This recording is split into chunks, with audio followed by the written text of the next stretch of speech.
In this video, I will introduce a miniaturized frequency-reconfigurable antenna based on the periodic slow-wave structure, and this work can be found in IEEE transactions on antenna and propagation.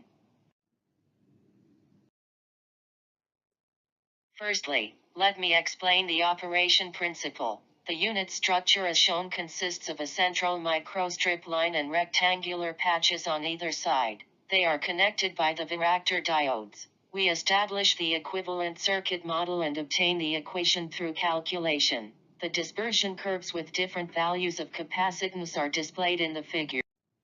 It is observed that the dispersion curves with controlled cutoff frequencies are modulated by the loaded capacitances and all below that of microstrip, which contributes to obvious slow-wave behaviors and result in a reduction of the antenna size. Furthermore, as the value of capacitance increases, the dispersion curve shifts downward, and the operating frequency decreases, which fully demonstrates the frequency-reconfigurable ability. Then we design the antenna structure based on the unit, as shown in this page. The patch consists of 6 unit structures. The bottom layer includes the radio frequency feeding part and the bias network, where microwave energy is imposed on port 1, while port 2 is connected with the DC voltage. To obtain the RF to DC isolation, a low-pass filter is used as the choke circuit in the DC path, while a single capacitor is placed in the RF channel. Besides, a prototype is fabricated and measured in this far-field anechoic chamber.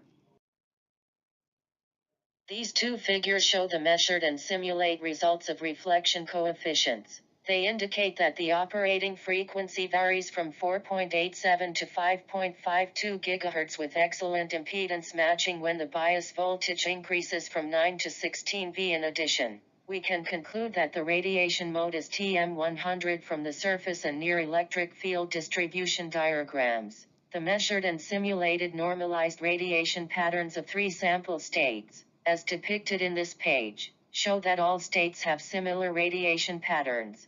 As a summary, we provide the performance comparison of the proposed antenna and some related miniaturized frequency-reconfigurable antennas, as listed in Table 3. It is obtained that our design realizes a more compact structure with a simple configuration while maintaining acceptable radiation gains and excellent impedance matching compared with other works. Thanks for watching. If you want to know more, please contact the email below.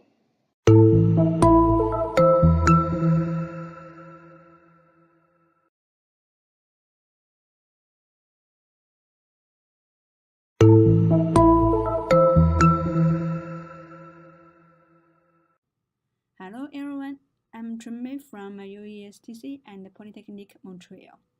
Today I will talk about our work on dual band antenna.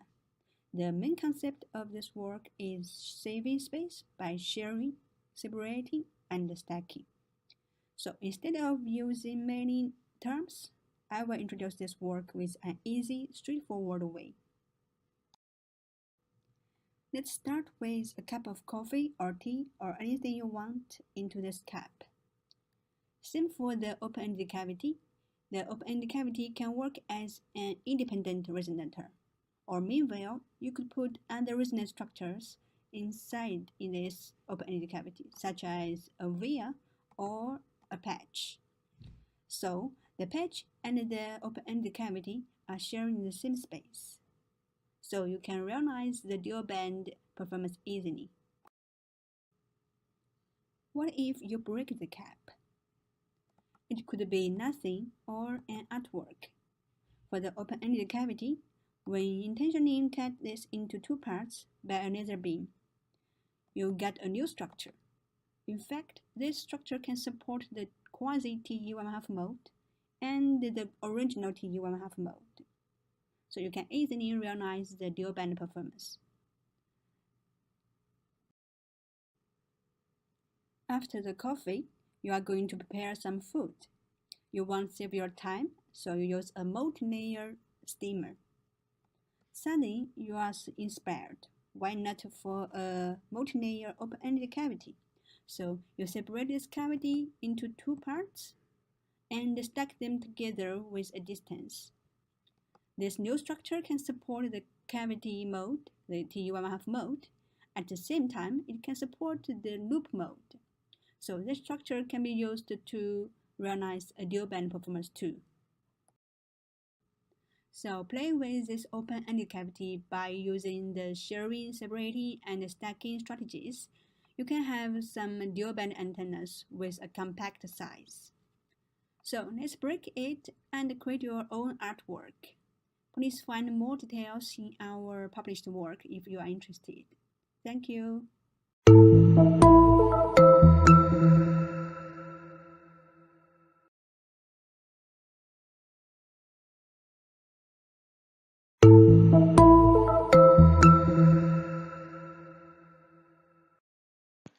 Hi, I'm Shanghamitra Das from San Diego State University, and this is a short presentation about our recent publication in the IEEE Transactions on Antennas and Propagation titled Design of a Highly Miniaturized, Inherently Matched Spherical Folded Dipole and Evaluation of its Quality Factor.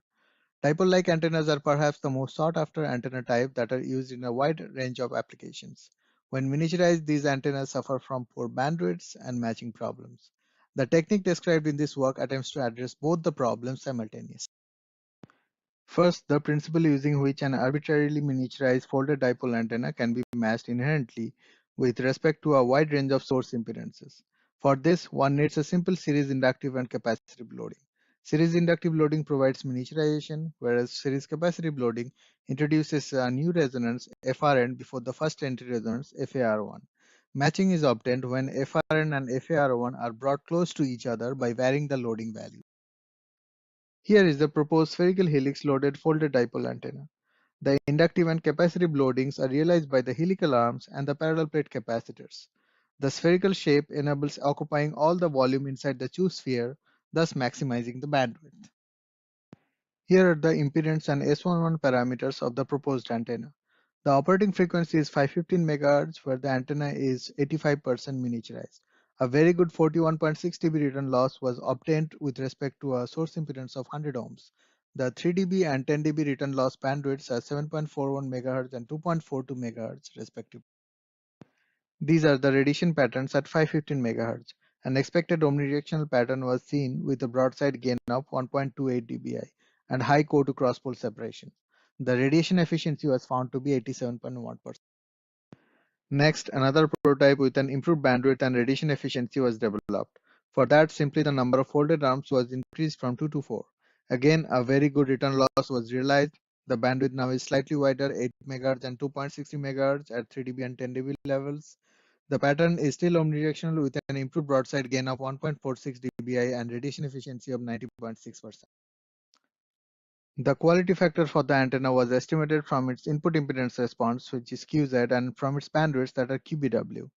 As it can be seen, both are almost identical and none of them actually violates either the Chu lower bound or the Thal lower bound, which is 1.5 times of that of the Chu lower bound and is more appropriate for spherical electric dipoles. At 515 MHz, the estimated quality factor is 1.83 times of the Chu lower bound and 1.22 times of the Thal lower bound. As of now, an equivalent monopole version is in the process of being fabricated and measured. Lastly, we'd like to thank the IEEE Transactions on Antennas and Propagation for featuring our article in What's Hot in Antennas and Propagation video series. Thank you.